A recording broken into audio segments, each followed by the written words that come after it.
Queres neste mundo ser um vencedor? Queres tu cantar nas lutas e na dor? Queres ser alegre, qual bom lutador? Guarda o contato com teu Salvador. Guarda o contato com teu Salvador.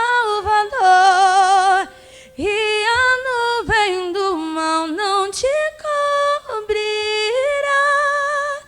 Pela senda alegre tu caminharás, indo em contato com teu Salvador. Neste mundo vivem muitos a penar, cujos corações transbordam de pesar.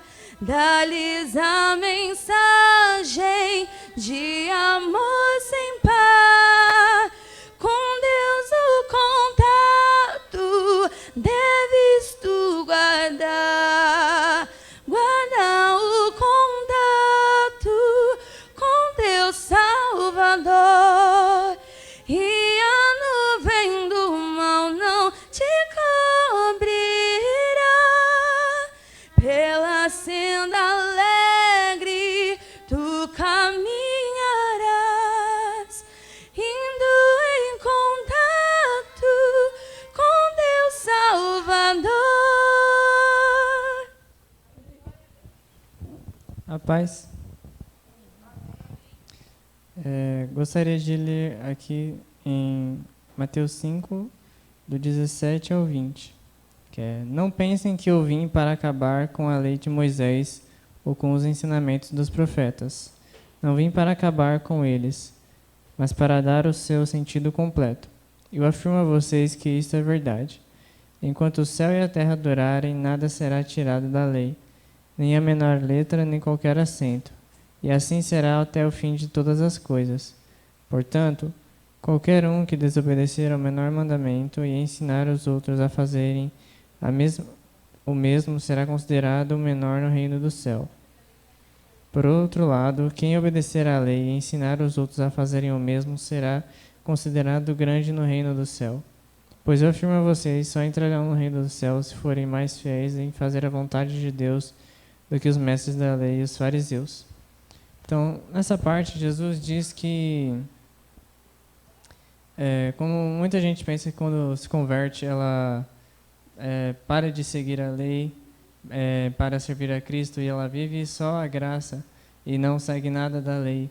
Mas Cristo, ele não veio para desobedecer a lei. Cristo veio para mostrar o seu sentido verdadeiro, que muitos dos fariseus naquela época não estavam sabendo interpretar corretamente. E muitas pessoas antes não interpretavam corretamente. Jesus veio assim para dar o seu sentido completo, e assim para que nós, através dele, dando esse ensinamento, pudéssemos ensinar aos próximos a seguir verdadeiramente e a ensinar aos outros o verdadeiro significado daquilo que Deus queria falar para nós. Amém. A paz, irmãos. O louvor que a irmã Raquel cantou é a mais pura verdade. A gente precisa pedir para que Deus nos use, porque estar aqui em cima é mais difícil do que parece. Eu costumo dizer para mim mesma que o elogio é o pior veneno que a gente pode receber, porque aí a gente começa a acreditar que o que a gente faz é pela gente mesma, é pelo nosso poder, e nada que a gente faz é por causa de nós, nada que a gente faz é porque a gente é capaz, tudo é para Deus, tudo é por Jesus, e a gente precisa pedir todos os dias para que Ele nos use. E a Michelle falou para mim que o tema ia ser frutos do reino. E eu não pensei duas vezes, já pensei na parábola do semeador. Então, abram as suas Bíblias em Mateus, no capítulo 13. A gente vai falar sobre essa parábola hoje.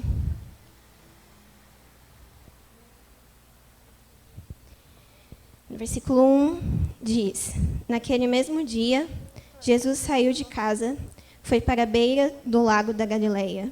Sentou-se ali e começou a ensinar.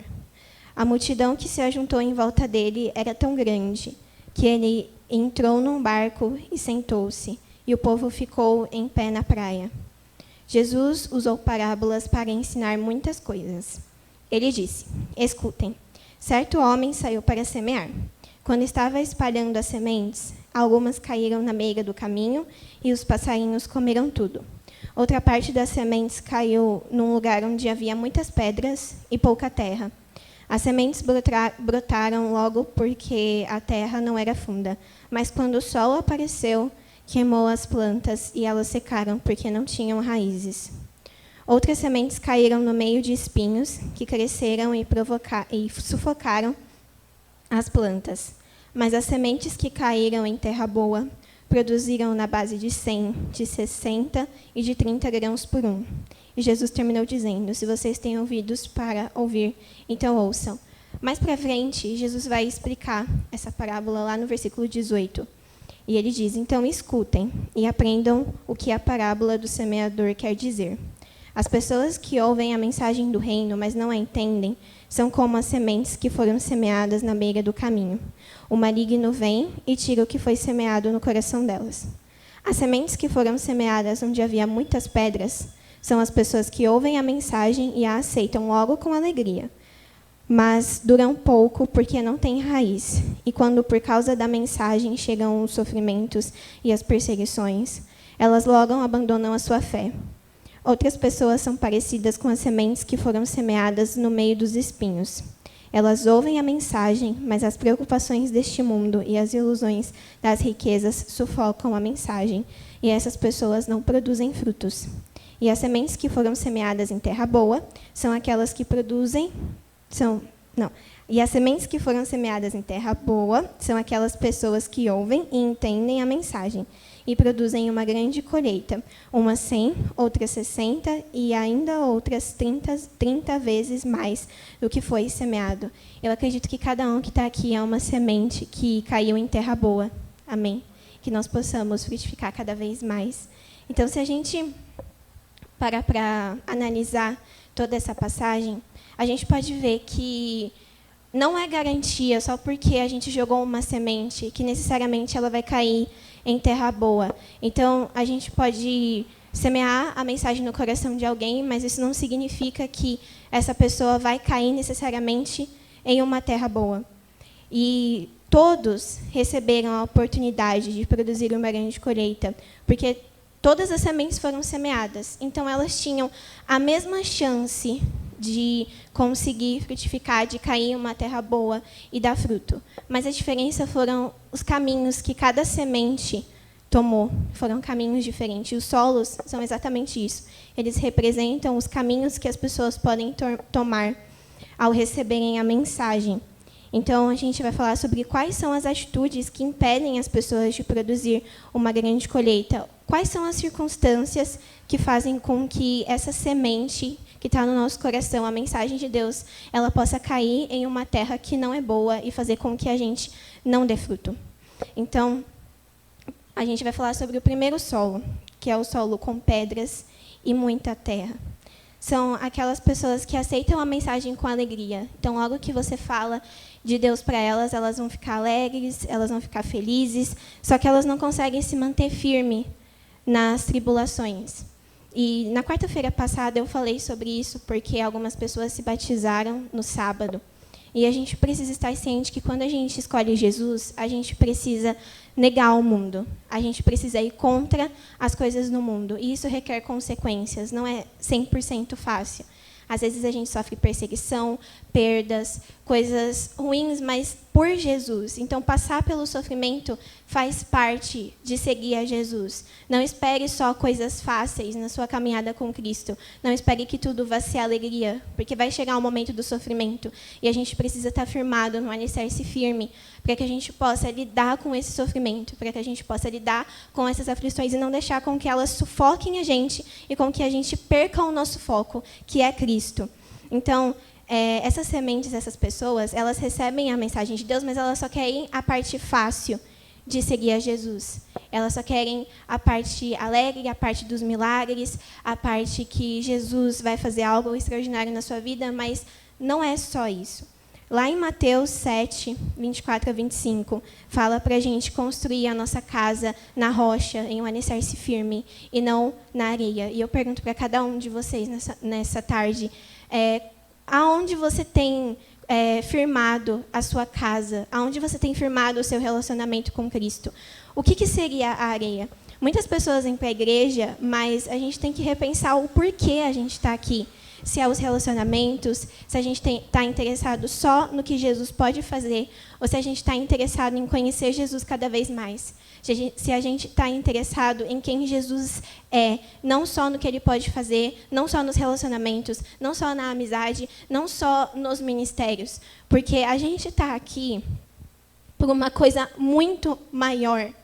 A gente está pregando aqui, a gente está falando da mensagem de Deus, a gente está louvando, não é para que a gente, não é para o natural, não é para que a gente possa se mostrar para o mundo, é para que a gente possa glorificar a Deus. É por isso que a gente está aqui. Então, que a gente possa pensar que tudo o que a gente está fazendo aqui, que toda essa obra maravilhosa, que toda essa congregação, não é por causa do pastor, não é por causa de cada um de nós, é por causa de Jesus. E é para Jesus. Que a gente venha fazer as coisas com um propósito muito maior. Às vezes a gente fica chateado porque a gente não recebe tal oportunidade, ou porque a gente é tirado do nosso ministério, mas a gente tem que pensar que as coisas são muito maiores do que simplesmente os nossos caprichos humanos, do que simplesmente os nossos desejos que não vão levar a lugar nenhum. Lá em Romanos, no capítulo 5, no versículo 15, diz que o sofrimento produz paciência, que traz a aprovação de Deus. Então, quando a gente passa, o crente verdadeiro, quando ele passa por uma aprovação, ele fica alegre, não alegre, mas assim, ele sabe que isso vai dar paciência, que isso vai trazer perseverança, que isso vai fazer com que a fé dele cresça. Então, ele não fica reclamando, ele não fica olhando para os problemas, ele olha para Jesus e vê como um processo que ele vai aprender cada vez mais. A gente sabe que esse ano foi muito, muito difícil. Muitas pessoas tiveram muitas perdas, muitas pessoas ficaram frágeis emocionalmente. E eu sei que é difícil eu chegar aqui e falar, acredite, mas a gente tem que pensar em coisas boas que o Senhor fez na nossa vida esse ano, que por mais que tenha sido difícil, cada um de nós ainda está aqui, respirando. Deus deu a oportunidade para cada um estar vivo, para cada um continuar fazendo a obra de Deus. Deus supriu todas as necessidades. Eu acredito que em cada casa, não só nesse ministério, mas no país inteiro, no mundo, em cada casa de uma pessoa que é justa, que segue a Deus, Deus supriu e proveu todas as necessidades que a gente passou. Deus deu discernimento, Deus deu a luz, Deus deu um caminho certo para que a gente não venha sofrer necessidade. Então, essas pessoas que caem nesses solos não aguentam o fardo de seguir a Cristo, porque ainda estão firmados em coisas e pessoas, ao invés de Jesus. Se a gente quer ser uma semente que vai dar fruto, se a gente quer crescer em Cristo, a gente precisa estar firme em Jesus. Não na igreja, não no pastor, não no irmão, em Jesus. Porque senão as pessoas elas mudam, as pessoas podem se desviar. Então, se o seu relacionamento depende da sua família, uma hora ela pode parar de seguir a Cristo e aí você vai acabar parar de seguir também. Mas quando a nossa rocha está firmada em Cristo, não importa as circunstâncias, não importa o que aconteça, a gente vai continuar seguindo a Ele.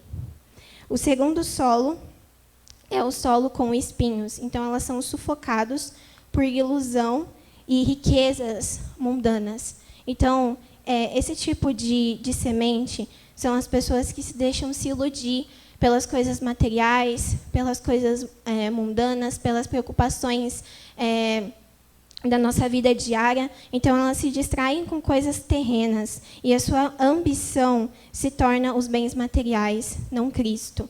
É muito complicado a gente falar, porque não significa que a gente não pode ter bens, que a gente não pode conquistar as coisas, que a gente não pode ter um sonho. Mas a partir do momento em que a nossa vida se resume apenas a isso, em que a nossa ambição se resume a conseguir cada vez mais coisas materiais, se resume a suprir mais os nossos prazeres humanos, aí a gente começa a ter um problema. Então, lá em 1 Timóteo, capítulo 6, versículos 7 e 8, diz: não trouxemos nada para esse mundo e não vamos levar nada. Então, não tem por que a gente se apegar tanto a essas coisas que estão aqui. Não tem por que... Ontem, o irmão Lauro, ele falou sobre isso. Ele falou que tudo que a gente conquista aqui, fica aqui. Casa, bens materiais, carro, todas essas coisas, elas vão ficar aqui. E a gente precisa se preocupar com as coisas eternas. O que você tem feito com o dom que Deus te deu, como foi dito hoje? O que você tem feito com aquele seu tempo em que você gasta com outras coisas, mas você não gasta com Deus? Eu estava pensando nesses dias que a leitura da palavra e a oração devia ser um princípio. A gente ser feito pela manhã, porque é o nosso primeiro tempo. É assim que a gente acorda, é algo precioso. Então, às vezes, a gente dá o resto. Não só nas nossas coisas financeiras, mas também no nosso tempo. E será que a gente está dedicando o nosso melhor tempo a Cristo? Aquele tempo em que a gente tem primeiro no nosso dia? Será que a gente está lendo a Bíblia como uma obrigação ou como um prazer de conhecer cada vez mais a Deus? A gente vai ficando mais velho na fé, e, às vezes, a nossa relação com Cristo vai ficando muito monótona. Tipo, a gente lê a Bíblia, mas não com aquele fervor no coração, com aquela intensidade. A gente lê, mas só para dizer que eu li. A gente ora, mas não com todo o nosso coração. E a gente não pode deixar com que o nosso relacionamento com Deus esfrie. A gente não pode deixar com que as circunstâncias, com que o tempo, principalmente o tempo de fé, faça com que a gente fique mais frio diante de Deus. Porque todos os dias a gente tem que pedir para que o nosso relacionamento se renove, para que a gente possa ganhar mais forças, para que a gente possa se aproximar mais dele e dar a ele o nosso melhor tempo, dar a ele os nossos melhores sonhos, dar a ele o nosso melhor, 100% o nosso melhor. Então, lá em Mateus 6,30, fala que se Deus veste as ervas dos campos, ele vai nos vestir também. A gente fica preocupado com tanta coisa, com conta que tem que pagar. Eu ainda não pago conta, mas eu vejo que os meus pais, eles ficam preocupados até demais, às vezes, com o que você vai comer, com o que você vai vestir. E a gente precisa ter fé o suficiente para acreditar que Deus vai suprir todas as nossas necessidades.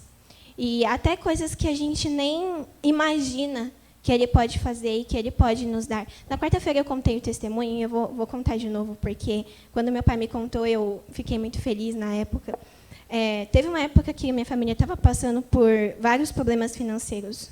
E a gente não tinha nem dinheiro para comer direito. E aí a minha mãe pediu para o meu pai ir no mercado para comprar batata, porque a gente não tinha mistura. E aí o meu pai foi, ele comprou 4 batatas contadinhas, e quando ele estava no caixa, ele encontrou um amigo dele da loja, e o amigo dele estava com a esposa, com um carrinho cheio de coisa, cheio mesmo.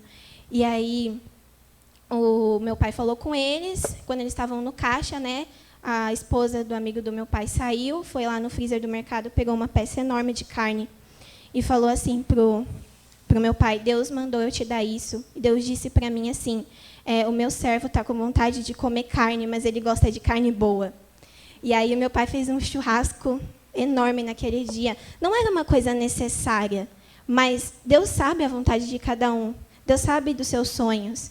Às vezes você pode não falar para ninguém, mas Deus sabe. E se a gente orar em silêncio, Deus vai nos dar o que a gente precisa. Não necessariamente o que a gente quer, mas o que a gente precisa. E se a gente for fiel, Deus vai dar 1000 vezes mais do que a gente está pensando. Então, tudo que nos afasta da presença de Deus pode ser entendido como prazeres da vida. Então, às vezes a gente fica perguntando: mas será que eu posso fazer aquilo? Será que eu posso fazer isso? Tem tantas coisas que as pessoas discutem que o cristão pode ou não fazer, mas a questão é: o que te afasta de Deus? Quais são as coisas que você tem tomado o seu tempo que te tiram da presença de Deus, que tentam destruir o seu relacionamento? A gente precisa ser prudente o suficiente para saber se aquilo vai trazer luz ou se aquilo vai trazer destruição para a nossa vida, e se a gente vai tirar ou não. Então, todos os prazeres da vida, a gente precisa tirar do nosso coração, tirar da nossa vida. Às vezes dói, às vezes a gente tem uma amizade que não é aquela melhor amizade, não é uma amizade que a gente realmente sente a presença de Deus, sente o Espírito Santo ali, e aí, mas é difícil, porque o tempo de convívio é muito grande, ou porque vocês estão no mesmo ciclo de amigos, e aí tirar isso pode ser complicado, mas é necessário tirar todas as coisas que nos afastam de Deus, tudo. Lá em Lucas 8, versículo 14, os frutos que elas produzem nunca amadurecem por causa de suas verdadeiras intenções. Então, as sementes que caem nesse tipo de solo, elas até criam algum fruto, mas eles não conseguem amadurecer por causa do coração, da onde estão as intenções dessas pessoas. É por isso que o fruto que elas dão não consegue amadurecer e não consegue dar uma boa colheita, por causa da intenção suja do coração delas. E o terceiro solo, que eu acredito que seja o solo que cada semente que está aqui caiu, que é a terra boa. E como saber se a gente foi semeado em terra boa e tornar o nosso solo bom, cultivar isso e não fazer com que a gente se perca nessas preocupações, não fazer com que a gente se perca nos prazeres humanos e não fazer com que a gente deixe de ter Cristo como o nosso primeiro alicerce. Primeiro, a gente precisa fugir de toda a aparência do mal. Então, foi o que eu disse, a gente precisa tirar tudo. Todas as coisas ruins, sentimentos ruins. Eu sei que, às vezes, a oração pode ficar repetitiva se a gente falar todos os dias, Senhor, mas a gente precisa confessar os nossos pecados e fugir da aparência do mal, de todos os jeitos possíveis. Às vezes a gente quer desafiar, eu consigo aguentar, eu consigo não pecar. Não consegue, porque a gente é falho. Todo mundo é falho. E todo mundo, se brincar com o inimigo, vai cair. Então, a gente precisa vigiar. Então, segundo, estar sempre em oração e ler a palavra, pois é o que nos dá ânimo para passar por tribulações. Quando a gente está passando por algum sofrimento, tem duas coisas que fazem com que a gente cresça espiritualmente, com que a gente amadureça e com que a gente consiga passar, que é a oração e a palavra. Mas são duas coisas juntas. Eu já vi muitos cristãos falando que oram, mas não leem a Bíblia, porque a Bíblia foi escrita por homens, e aí é tudo mentira o que está escrito. Então, assim, como que você crê num Deus e você não busca conhecê-lo e tentar ouvir o que ele fala, porque Deus fala através da Bíblia, Deus fala através desse livro, através das circunstâncias também, mas o primeiro meio que Deus vai falar com você é através da palavra de Deus. E vai te dar refúgio, vai te dar uma luz. Então, a gente precisa ler a Bíblia e orar 100% do tempo. Terceiro, estar atento às distrações possíveis que o mundo tem para oferecer. Então, a gente precisa ficar esperto com as coisas que o mundo... Porque, às vezes, o mundo oferece alguma coisa que parece ser boa, uma oportunidade que parece ser boa, mas ainda não é o que Deus tem para você. Ainda não é o momento certo de Deus. E o quarto e último, eu já estou terminando já, é estar enraizado em Jesus Cristo. E lá em Colossenses 2, versículos 6 e 7 diz: portanto, já que vocês aceitaram Cristo Jesus como Senhor, vivam unidos com Ele, estejam enraizados nele, construam sua vida sobre Ele e se tornem mais fortes na fé. Então, eu termino com esse versículo e que cada um aqui possa se manter firme e enraizado em Jesus Cristo. Amém? Que as palmas louvem ao Senhor. Irmão, desde o momento que a gente pisou aqui, Deus está falando com a gente grandemente, né? Deus usou a Bia ali para falar. E muito bonito. Porque, assim, quando a gente se entrega para Deus, a gente literalmente tem que se jogar nos braços do Senhor. Fala, Senhor, confio no Senhor cegamente. E Deus é tão maravilhoso que Ele vem falando com a gente, vem nos ensinando. E eu só quero falar só uma palavra aqui que Deus colocou no meu coração, que é em Josué 1:6. Literalmente só é um trechinho só, que quando a Bia começou a pregar, Deus colocou muito forte no meu coração, que fala assim, ó, seja forte e corajosos. Porque tudo que a Bia desde o momento que a gente pisou aqui, que Deus vem falando com a gente, nós temos que ser fortes e corajosos, para poder, primeiramente, porque a gente acredita e confia em Deus, como a Bia falou assim, que muitos oram, mas não leem a Bíblia. E nós ora e lê a Bíblia porque a gente confia que foi homens que Deus derramou o Espírito Santo para escrever isso aqui. Eu falo muito para minha mãe e para minha irmã que isso aqui é o nosso dicionário. A gente vive nesse mundo através da palavra de Deus, do que Deus vem falando com a gente. Então, quando Deus colocou assim muito forte no meu coração, falou assim, fala para o meu povo para ser forte e corajosos, porque 2020 não foi fácil e 2021 também não vai ser fácil, porque Deus já vem falando muito com a gente, falou assim, eu estou perto, eu estou chegando. Então, Deus já vem nos avisando. Eu li uma palavra também, esses dias atrás, que Deus fala assim na palavra, que eu estou anunciando faz tempo, né, de agora, né, de depois, do que está acontecendo, do que vai acontecer. Porque nós temos o coração duro e não acreditamos. Mas Deus está vindo anunciando, não vai ser fácil. 2000 não foi fácil, vai indo, não foi fácil, e não é agora que vai ser fácil. Então, a gente já está pisando com o pé de 2021, sabendo que não vai ser fácil. Só vai ser fácil, irmãos, quando Jesus voltar e a gente for para a glória com Ele. Aí vai ser fácil. Porque aí a gente já fez tudo que tinha que ter feito. Aí vai ser muito fácil. Então, é isso que Deus colocou no nosso coração. Seja forte e corajosos, porque 2021 não vai ser fácil.